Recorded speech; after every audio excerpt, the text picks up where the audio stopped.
کچھ راز ایسے ہوتے ہیں جنہیں دفنانے کے لیے زمین بھی کم پڑ جائے، ایسے سچ جو صدیوں سے انسانوں کے خون میں زہر کی طرح گردش کر رہے ہوں، اور جب وہ سچ ابھر کر روشنی میں آتے ہیں تو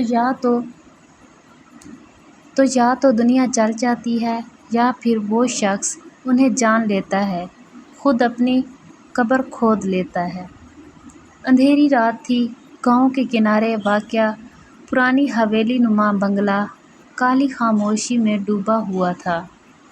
گاؤں کے لوگ اسے سردار حویلی کے نام سے جانتے تھے، ایک ایسی جگہ جہاں کسی کے قدم رکھنے کی ہمت نہ تھی۔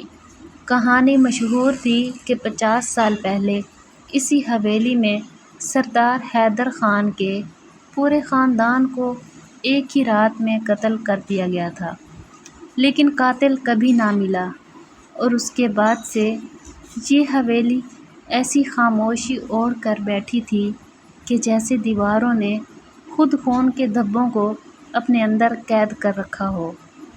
رات کے اس پہر جب ہوا کے جھونکے بھی ڈر کے مارے ساکت تھے، زویا جو ایک کرائم جرنلسٹ تھی، اپنی گاڑی حویلی کے دروازے پر روک کر باہر نکلی۔ اس کی آنکھوں میں تجسس کی چمک تھی، اس کے ہاتھ میں ایک کیمرہ اور نوٹ بک تھی۔ اس کے سامنے وہ حویلی تھی جس کے بارے میں برسوں سے وہ تحقیق کر رہی تھی۔ گاؤں کے بزرگ اسے روکنے آئے تھے۔ بیٹی، اس حویلی میں وہ سب کچھ ہے جو تمہیں جیتے جی مار دے گا، تم واپس چلی جاؤ۔ مگر زویا کے دل میں کچھ ایسا کھنچاؤ تھا جیسے کوئی اسے اندر بلا رہا ہو۔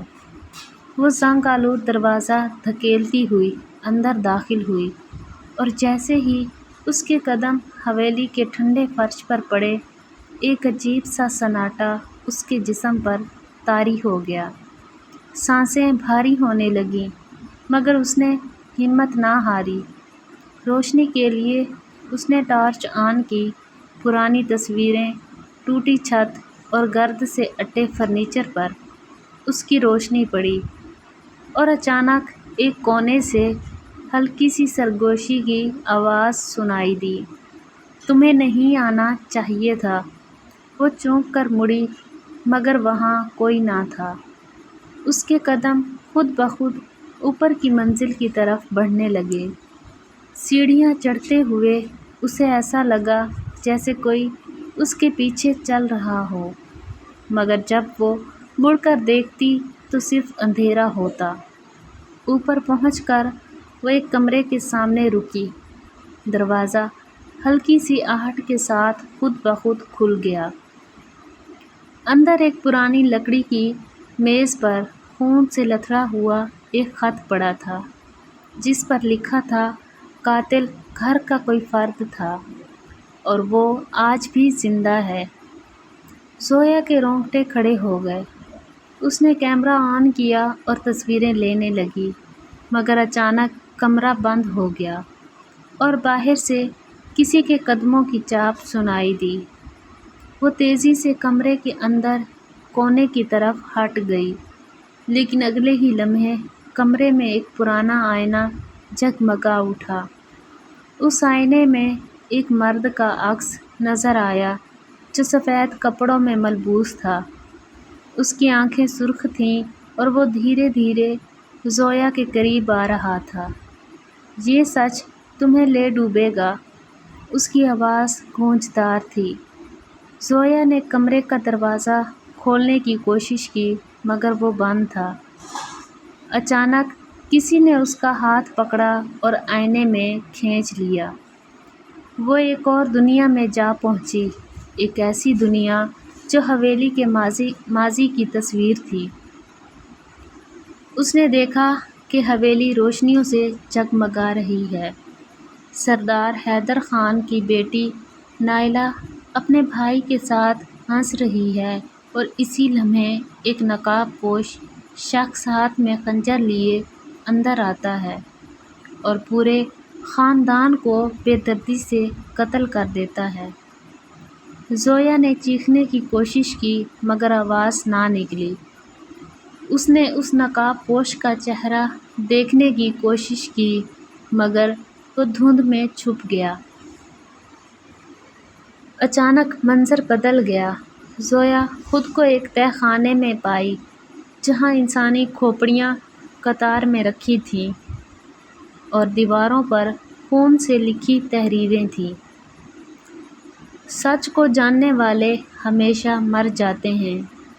زویا نے دہل کر پیچھے دیکھا تو وہی سفید کپڑوں والا شخص کھڑا تھا۔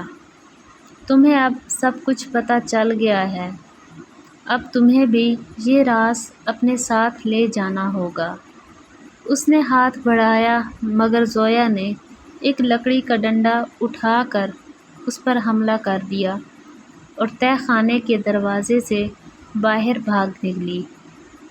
پوری حویلی لرزنے لگی، سیڑھیاں ٹوٹنے لگیں، دروازے خود بخود بند ہو گئے، لیکن وہ کسی طرح باہر نکلنے میں کامیاب ہو گئی۔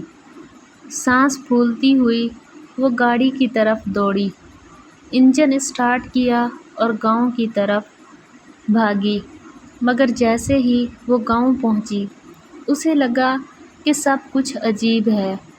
گاؤں والے اسی پرانی وضع کے کپڑوں میں تھے اور وہ سب اسے ایسے دیکھ رہے تھے جیسے وہ کوئی اجنبی مخلوق ہو۔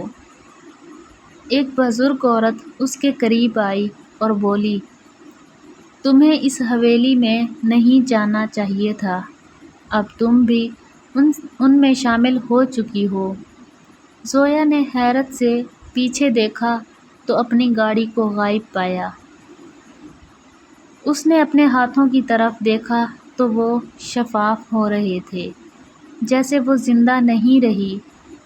اس کے کانوں میں سرگوشی گونجی، سچ کبھی اکیلا نہیں آتا، وہ ہمیشہ اپنے ساتھ قبریں کھودتا ہے۔ اور پھر وہ گاؤں کے لوگوں کی طرح ایک سایہ بن گئی۔ اگلے دن اخبار میں خبر چھپی، کرائم رپورٹر زویا پراسرار طور پر لاپتہ ہے۔